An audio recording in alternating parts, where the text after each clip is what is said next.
Magandang gabi po sa ating lahat. Ang aking babasahin ngayon ay makikita sa 1 Chronicles chapter 15 verses 1 to 4. Ito po ang nakasaad. Nagpagawa si David para sa kanyang sarili ng maraming bahay sa Jerusalem. Naghanda rin siya ng isang lugar para sa kaban ng tipan at nagtayo ng isang tulda para rito. Sinabi niya, walang maaring bumuhat sa kaban ng tipan ng Diyos maliban sa mga Levita, sapagkat sila ang pinili ni Yahweh upang magdala ng kanyang kaban at maglingkod sa kanya habang panahon. Pagkatapos tinipon ni David sa Jerusalem ang buong Israel upang dalhin ang kaban ng tipan sa lugar na inilaan para dito. Tinipon din niya ang mula sa angkan ni Aaron at mga Levita. Yun lang po. Maraming salamat po rin ang Panginoon. God bless. Isang mapagpalang gabi po sa ating lahat. Ngayong gabi po, ang aking lalahat ay mula sa aklat ng unang mga kronika, kabanata 15, talata 5 hanggang 8. Sa angkan ni Kohat, si Uriel at ang 120 kamag-anak na pinamumunuan niya. Sa angkan ni Merari, si Asayas at ang pinamunuan niyang 220 mga kamag-anak. Sa angkan ni Herson ay si Joel at ang 130 kasama niya.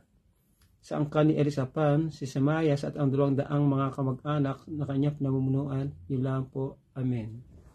Isang mapagpalang gabi po sa ating lahat. Ang aking pambabasahin ngayon ay mula sa unang kronika, chapter 15, verses 9 to 12.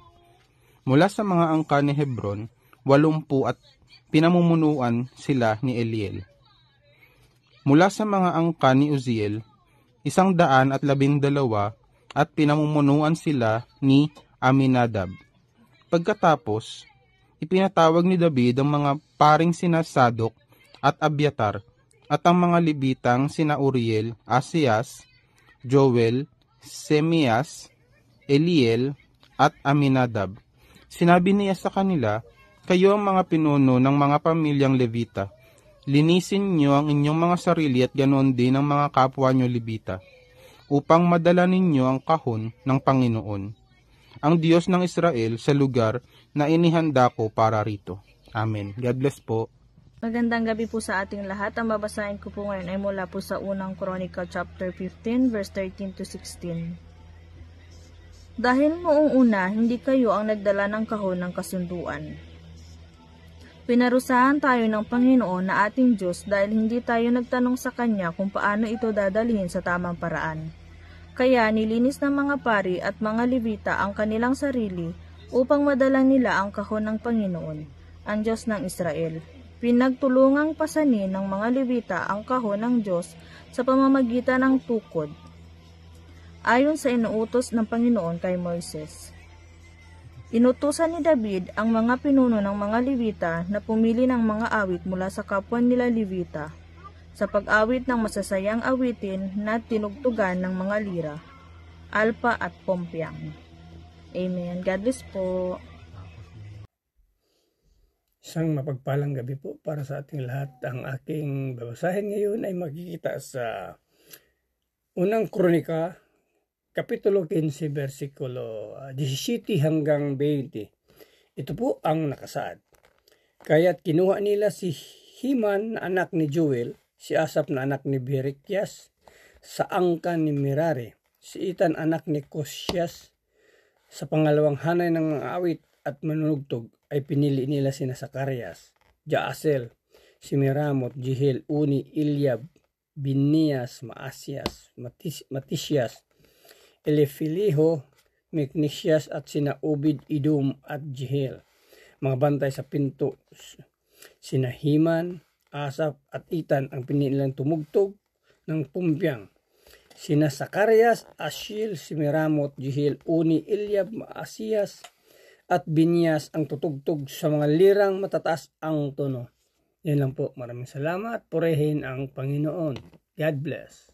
From 1 Chronicles chapter 15 verses 21 to 24. At sina Matitiyas, Elifelehu, Mikneyas, Obed-Edom, Jeiel at Asasiyas naman ang sa mga lirang mababa ang tono. Ang kukumpa sa pagtugtog ay si Kenanias, pinuno ng mga manunugtog na Levita, sapagkat siya ang sanay sa gawaing ito. Sina Berekias at Elkana kasama sina Obed-edom at Jehiyas ay ang mga bantay sa pinto sa kinalalagyan ng kaban. Ang iihip naman ng mga trompeta sa harap ng kaban ng tipan ay ang mga paring sina Sebanias, Joshaphat, Natanel, Amazias, Sakarias, Benaias at Eliezer. Yung mga nabanggit po na katungkulan na ibinigay ni David para sa mga tao na to ay isa sa pagtutuwid niya ng baluktot na nagawa nila. Nabanggit dito sa mga mas naunang sa mga naunang verse 13 na sabi niya, dahil hindi namin kayo kasama ng unang buhatin ito, nagalit ang Diyos nating si Yahweh sapagkat hindi namin ginawa ang ayon sa ipinag-uutos niya. Yung mga Levita nga, ang sinasabi na dapat na magmamahala, mamumuno at kaban ng tipan. Kaya sinabi ni David sa mga Levita na kayo ang mga pinuno ng angkan ng mga Levita, linisin ninyo ang inyong sarili, pati ang inyong mga kapatid at dalhin ninyo ang kaban ng tipan ni Yahweh, ang Diyos ng Israel, sa lugar na inihanda ko para dito.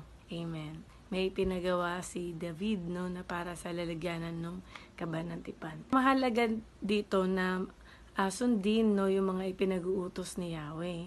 Kasi na naisantabi na katulad na kinarga nila yung kaban ng tipan na walang Levita, nagalit ang Diyos sa kanila. Ito po isang mapagpalang araw po muli sa ating lahat at purihin ang Panginoon sa panibagong araw na ipinagkaloob po sa atin. Sa panibagong pagkakataon na tayo ay nakakapag-devotion. At ang ating pong tatalakayin ay mula sa 1 Chronicles chapter 15 verse 25 to 29, na kung saan ito po yung dinala sa Jerusalem yung kaban ng tipan.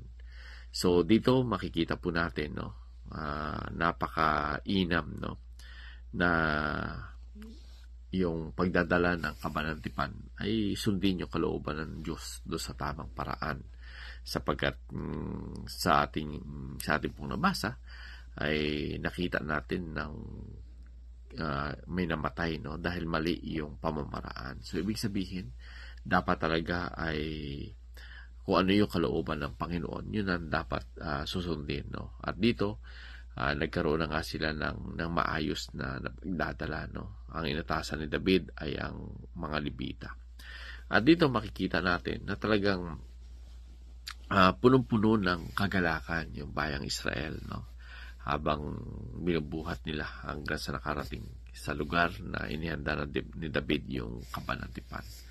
At dito sa kabila na si David ay isang hari, hindi siya nagsuot ng damit na bilang isang hari, kundi nagsuot siya ng damit na katulad ng mga Levita, na kung saan napagpapakita yung kaluguran, yung pagpapakumbaba bilang hari. Pinapakita niya na talagang ang Diyos ang dapat mapapurihan, ang Diyos ang dapat maitaas. At dito makikita natin na yung pagsasayaw ni David, yung kanyang paraan ng pagsamba sa Panginoon ay hindi po niya ikinahihiya. At dito sumayaw nga siya at nakita siya nung kanyang asawa na si Michal, na anak ni Saul. Na dito ay naging mapanuri ito at hindi ito nagustuhan ng kanyang asawa. Dito makikita natin na may mga tao talaga, kahit pala sa sinaunang panahon, makikita natin na may mapanuri doon sa pagsamba sa ginagawa. Pero dito natin makikita na pinapakita ni David na hindi mahalaga para sa kanya yung sasabihin ng ibang tao. Mas mahalaga sa kanya kung paano, mas mahalaga sa kanya kung paano siya kasaya, kung paano paano yung kanyang pagsamba sa Panginoon, ito yung lumalabas doon kay David. Hindi niya tinitingnan ang kung ano yun sa paligid dahil mas mahalaga sa kanya yung kanyang pamamaraan ng pagsamba na nasa ayos yung puso, kung kaya't ito yung galaw ng kanyang pagkatao. No? So sa pagsamba po ay hindi ito sa galing ng mga tugtugan, hindi ito sa tamang pamamaraan, kundi ang tinitingnan po ng Panginoon ay ang iyong puso, no? Wala po ito sa format, no? So dito makikita natin na sa kabila ng tiningnan si David, no, ng kanyang asawa sa maling pamamaraan, pero sa paningin ng Diyos ay ito po ay nakapagbigay ng kaluguran sa kanya. So purihin po ang Panginoon, and God bless everyone.